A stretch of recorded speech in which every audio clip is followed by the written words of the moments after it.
ગાંધીનગર શહેરના સેક્ટર 24 ખાતેથી હવામાન નિષ્ણાત અંબાલાલ પટેલે વધુ એક વરસાદની આગાહી કરી છે। 27 જુલાઈ સુધી રાજ્યના વિવિધ ભાગોમાં હળવા ભારે વરસાદી ઝાપટા પડવાની શક્યતા વ્યક્ત કરી છે। કચ્છ અને ઉત્તર સૌરાષ્ટ્રના ભાગોમાં પણ વરસાદી ઝાપટા પડવાની તેઓએ શક્યતા વ્યક્ત કરી છે।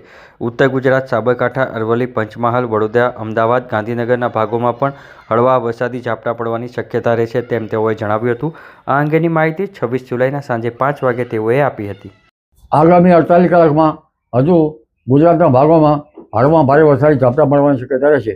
અમદાવાદ, ગાંધીનગરમાં પણ હળવા ભારે વરસાદી ઝાપટા પડવાની શક્યતા રહેશે। પાટણ સમિત હારીજના ભાગોમાં પણ હળવા ભારે વરસાદી ઝાપટા પડવાની શક્યતા રહેશે।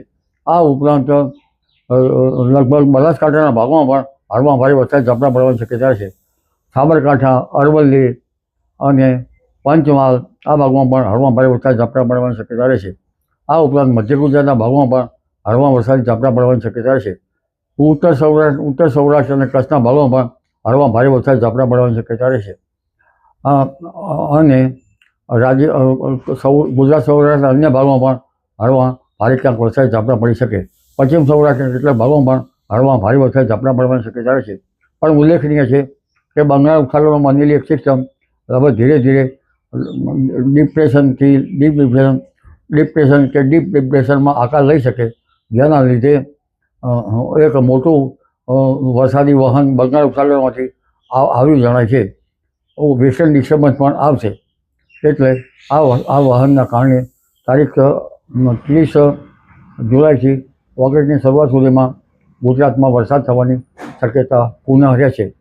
આ સિસ્ટમનો માર્ગ ઉત્તરાવર્તી રહેવાની શક્યતા રહેશે, એટલે 30 જુલાઈથી ઓગસ્ટની શરૂઆત સુધીમાં, અને આમ તો 28, 29 જુલાઈથી ઝાપટા તો શરૂ થઈ જશે, એટલે 30 ઓગસ્ટની શરૂઆત સુધીમાં ગુજરાતના ભાગોમાં પુનઃ ભારેથી અતિભારે વરસાદ થવાની શક્યતા રહે। ખાસ કરીને ઉત્તર ગુજરાતના ભાગોમાં અને પૂર્વ ગુજરાતના ભાગોમાં ભારેથી અતિભારે વરસાદ થવાની શક્યતા રહે। મધ્ય ગુજરાતના ભાગોમાં પણ ભારે વરસાદી ઝાપટા પડી શકે, અને મધ્ય ગુજરાતના ભાગોમાં મધ્ય પ્રદેશના ભાગોમાં ભારે વરસાદ થતાં નર્મદા નદીનું જળસ્તર વધી શકે। લગભગ 3 ઓગસ્ટથી જો એક વખત ભારે વરસાદ શરૂ થઈ જાય તો આશ્લેષામાં નક્ષત્રમાં ભારે વરસાદ થતો હોય છે। તારીખ 9 ઓગસ્ટથી વરસાદ થોડોક વધી શકે, એટલે હવે વરસાદી આશ્લેષા નક્ષત્રમાં વરસાદ થવાની શક્યતા રહેતા મોટા પૂરનો વરસાદ થવાની શક્યતા રહેશે।